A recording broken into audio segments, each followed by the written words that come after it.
The EFTD, Mr. Farage has the floor. Juncker, what a picture you paint. A European Union of peace, of prosperity, of contentedness. And as you said, you're trying to make it a little more perfect every day. Well, it's a very good advertising slogan, but tell you what surprised me.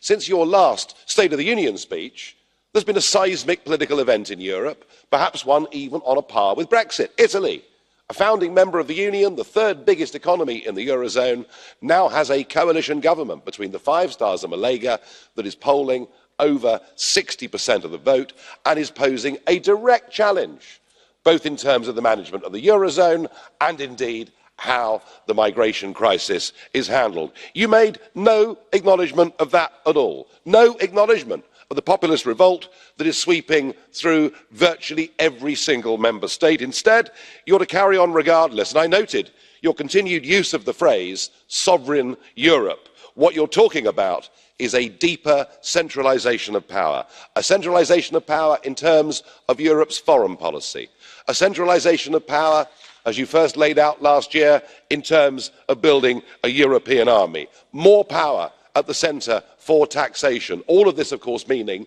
less to be done at the nation-state level. And now, another 10,000 European border guards paving the way for a federal border police in Europe. Well, I tell you something, if you've got problems with the Italians now, you ain't seen nothing yet when you put that proposal to them.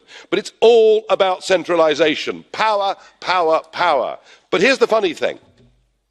You appealed to our sense of European patriotism. So why is it that patriotism at the nation-state level is considered to be insular, bad, nasty, xenophobic, probably racist into the bargain? And yet, patriotism at a European level is a good and a virtuous thing. And I'm afraid this idea of European patriotism, this idea of putting that flag above their own nation-state flag is for the birds.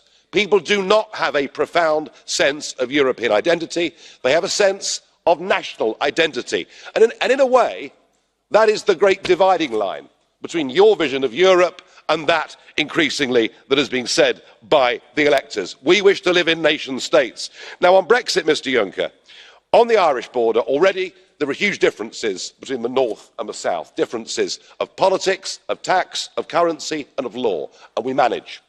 And if we can get to a free trade deal, well, of course, there'll be no difficulties whatsoever.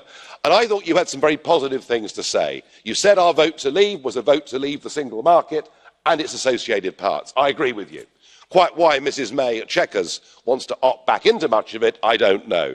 But you said twice that we need to come to a free trade deal. It's what European exporters want. And it is, absolutely. And it's what we want. Surely now, the time is right. The ground is prepared for a Canada Plus style trade deal between you and between us. We leave political union, but we carry on doing business on a tariff-free basis. We want it. Increasingly, I think that you want it. Let's get Brexit sorted. And Mr Verhofstadt, you'll be happy. You'll see the back of us. Yeah.